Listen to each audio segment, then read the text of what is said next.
এই বদ্বীপে মানুষ মাত্রই আওয়ামী লীগ।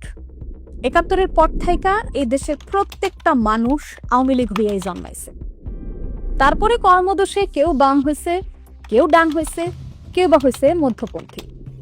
তার সময়ের ফেরে তুমি যেই পন্থী হও না কেন, তোমার রাজনীতি হয় আওয়ামী লীগের পক্ষে, না হয় আওয়ামী লীগের বিপক্ষে। অর্থাৎ তুমি আওয়ামী সুপ্রিমেসির মধ্যেই রাজনীতি করবা, চাইলেও এর থেকে বাইর হতে পারবা না। এটা হলো রিয়ালিটি। তুমি রিয়ালিটি মাইনা নাও। আর এই রিয়ালিটি তৈরি হয়েছে ১৯৭১ সালে মুক্তিযুদ্ধের সময়, যখন দেশের বাঘা বাঘা পলিটিশিয়ানরা বঙ্গবন্ধুর এই নেতা মাইনা যুদ্ধে অংশ নিয়েছিল। তোমরা কি কখনো ভাবছো বঙ্গবন্ধুই কেন ডান বাম মধ্যপন্থী উগ্রপন্থী সবার আক্রমণের একমাত্র লক্ষ্যবস্তু? কেন নিজেরা বড় হইতে না পাইরা বঙ্গবন্ধুরে ছোট করার জন্য সবাই একাট্টা হয়ে যায়? কেন ধানমন্ডি ৩২ ভাঙার জন্য সুশীল, কমরেড, মোল্লা, মুজাহিদ সবাই একই বেকু মেশিনের তলায় আশ্রয় নেয়? দেখো, আওয়ামী লীগ নামক দলটারে বঙ্গবন্ধু তার নেতৃত্বের দামে কিনা নিছেন। আর ১৫ আগস্টের নির্মমতা বঙ্গবন্ধুর পরিবারের সাথে দলটার চিরস্থায়ী বন্দোবস্ত গইরাও দিছে। কোন শক্তি আমরণ চেষ্টা করেও বঙ্গবন্ধুরে আর আওয়ামী লীগরে আলাদা করতে পারবে না। আবার বাংলাদেশ থেকেও আওয়ামী লীগরে বিচ্ছিন্ন করতে পারবে না। ৭৫-এর পর থেকে বিগত ৫০ বছর ধরে অনেকেই এই চেষ্টা করে গেছে, কিন্তু ১৫ আগস্টের শক্তি সম্পর্কে তাদের কোনো ধারণাই নাই।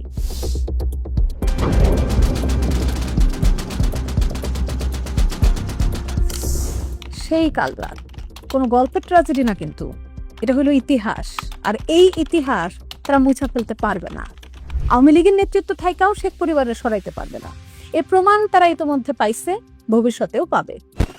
আওয়ামী লীগ ধ্বংসস্তূপ থেকে বারবার মাথা উঁচা করে উঠা দাঁড়াইছে। আর আওয়ামী লীগের মাথা উঁচা থাকলে বাংলাদেশের মাথা উঁচা থাকে। কারণ আওয়ামী লীগ, বঙ্গবন্ধু, বাংলাদেশ তুমি একটারে আরেকটা থেকে আলাদা করতে পারবা না। তাহলে জিজ্ঞাসা করতে পারো, আওয়ামী লীগ আর বঙ্গবন্ধুরে বাংলাদেশ থেকে আলাদা করা যাবে না, যায় না, কেন তারা থামতেছে না?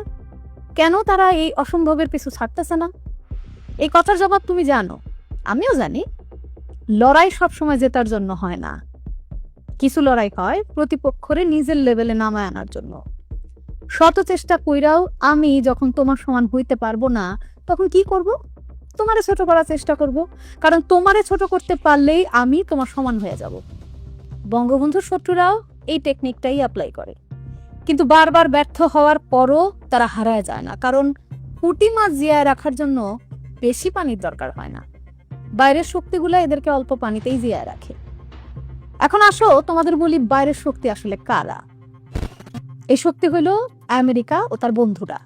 বঙ্গবন্ধু এবং তার পরিবার হইল আমেরিকার জন্য বাতের ব্যথার মতো, ক্ষণে ক্ষণে টান দেয়। নারী ও শিশু সহ বঙ্গবন্ধু পরিবারের ১৬ জনকে হত্যা করেও আমেরিকা সেই ব্যথা থেকে মুক্তি পায় নাই। যদিও শক্তির বিচারে দুই পক্ষের মধ্যে আকাশ পাতাল ব্যবধান, তবুও স্বার্থের লড়াই চলতেছে একেবারে শেয়ানে শেয়ান। সেই লড়াই আওয়ামী লীগ কতটা দেমাগের সাথে লড়তেছিল সেটা তোমরা নিশ্চয়ই বুঝতে পারছো আমেরিকার সঙ্গে ইউনুস সরকারের চুক্তির বহর দেখা। ক্ষমতায় থাকাকালে জানের উপরে হুমকি থাকার পরও শেখ হাসিনা এসব চুক্তির কোনোটাই তোয়াক্কা করে নাই। বরং আমেরিকার চোখে চোখ রেখা পদ্মা সেতু বানাইছে, সেন্ট মার্টিন দ্বীপ রক্ষা করছে। টানা ১৬ বছর আমেরিকারই তৈরি এক অদৃশ্য দানবকে দমায় রাখছে। আর সেজন্যই আমেরিকার একমাত্র টার্গেট হইল আওয়ামী লীগ। বলা ভালো, আওয়ামী লীগে বঙ্গবন্ধু পরিবারের নেতৃত্ব। অনেকে -2 নামক একটা ফর্মুলার কথা বলে আমেরিকা নাকি আওয়ামী লীগের শেখ পরিবার মুক্ত আর বিএনপিরে জিয়া পরিবার মুক্ত করতে চায়। আরে ভাই, এই সিনারিওতে বিএনপির জায়গাটা কোথায়? মাথা না থাকলে যেমন মাথা ব্যথা থাকে না, তেমনি আওয়ামী লীগ না থাকলে বিএনপিও থাকবে না। তাই আমেরিকার নজর হইল বটবৃক্ষের দিকে, বটবৃক্ষের গায়ে জন্ম নেওয়া পর গাছার দিকে না। এই আমেরিকা হইল পৃথিবীর বুকে এমনই এক স্যাডিস্ট কান্ট্রি যার নিজের জীবনে কোনো শান্তি তো নাই, তাই অন্যের শান্তিও তার সহ্য হয় না। সারাক্ষণ তককে তককে থাকে, কার ঘরে একটু আগুন দেওয়া যায়, কার ঘরটা একটু লুট করা যায়। ইরাকের কাছে আমেরিকা তেল চাইছিল, ইরাক দেয় নাই। ফলাফল কি হইল? জনরুশকে গৃহযুদ্ধ বানাইয়া সাদ্দাম হোসেনকে হত্যা করা হইল। এখানে সাদ্দাম হোসেনের দোষগুণ কিন্তু বড় কথা না, বড় কথা হইল আমেরিকা কি চায় সেটা। একই ঘটনা ঘটছে লিবিয়ার সাথেও। মুয়াম্মার গাদ্দাফিরে একইভাবে গণ আন্দোলন ঘটায় জনসম্মুখে নৃশংসভাবে হত্যা করা হইল, কারণ গাদ্দাফিও আমেরিকারে তেল দেয় নাই। আর কদিন আগে ভেনেজুয়েলার প্রেসিডেন্ট মাদুরোর সাথে কি ঘটছে সেটা তো তোমরা সবাই দেখছো। ডেল্টা ফোর্সের একটা ব্যয়বহুল অপারেশনের মাধ্যমে মাদুরো ও তার স্ত্রীকে কিডন্যাপ কইরা আমেরিকায় তুলে নিয়ে যাওয়া হয়েছে। আর 75-এ বাংলাদেশের সাথে কি হয়েছিল? আমেরিকা শেখের বেটার কাছে সেন্ট মার্টিন চাইছিল, শেখের বেটা দেয় নাই। বঙ্গোপসাগরে একটা ঘাঁটি চাইছিল, সেটাও দেয় নাই। দেয় তো নাই, উল্টা পুঁজিবাদের কাউন্টার হিসেবে নিয়ে আসলো বাকশাল। তো আমেরিকার এটা সইবে কেন? কিন্তু সমস্যা হইল, যেহেতু বাংলাদেশের আশেপাশে তাদের কোনো ঘাঁটি ছিল না, আবার ভারতের মতো একটা দেশের উপর দিয়ে উইরা এসা বঙ্গবন্ধুরে তুইলা নেয়া বা হত্যা করাও সম্ভব ছিল না, তাই সেনাবাহিনীর ভেতরে দ্বন্দ্ব তৈরি কইরা বাজারে ছাইরা দেওয়া হয় বঙ্গবন্ধু বিরোধী ন্যারেটিভ, হাত কইরা নেওয়া হয় পত্রিকাগুলারে।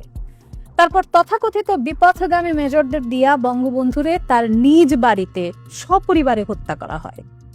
কিন্তু বাইচা যায় বঙ্গবন্ধুর 2 কন্যা। বাইচা গেলেই কি, বাইচা থাকা হয়? 2004 সালের 21 আগস্ট শেখ হাসিনারও গ্রেনেড মাইরা উড়াই দেওয়ার চেষ্টা করা হয়। তারপর 24 জুলাই বিপ্লবের নামে যা হইল, সামান্য কোটা সংস্কার থেকে সরকার পতন হয়ে গেল।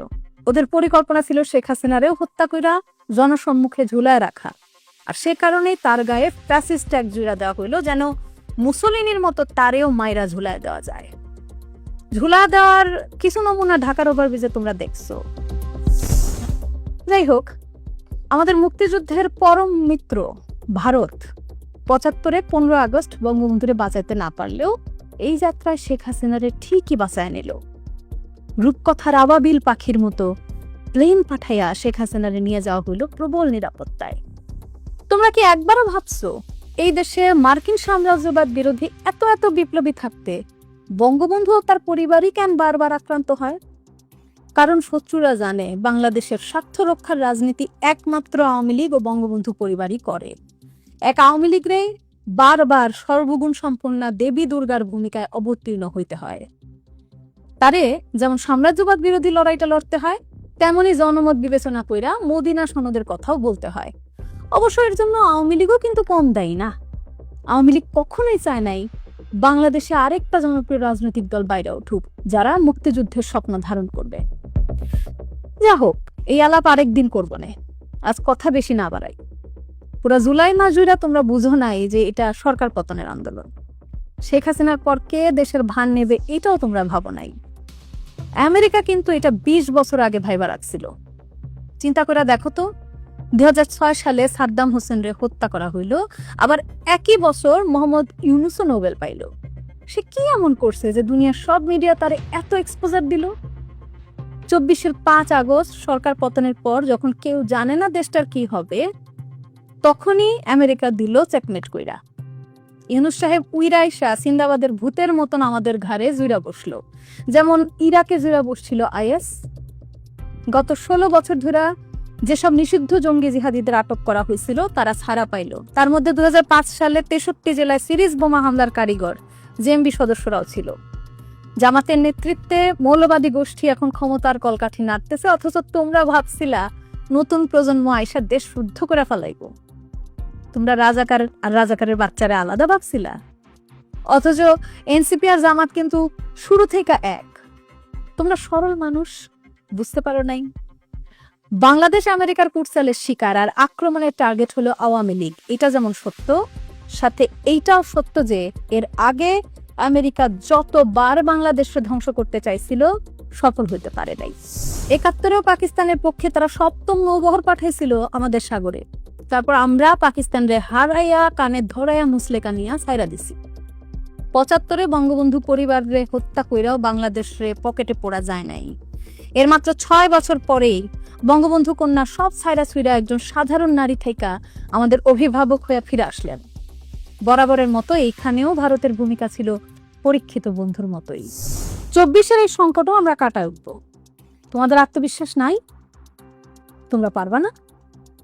আমি জানি সবাই একসাথে থাকলে এর চেয়ে বড় কিছুও তোমরা পারবা।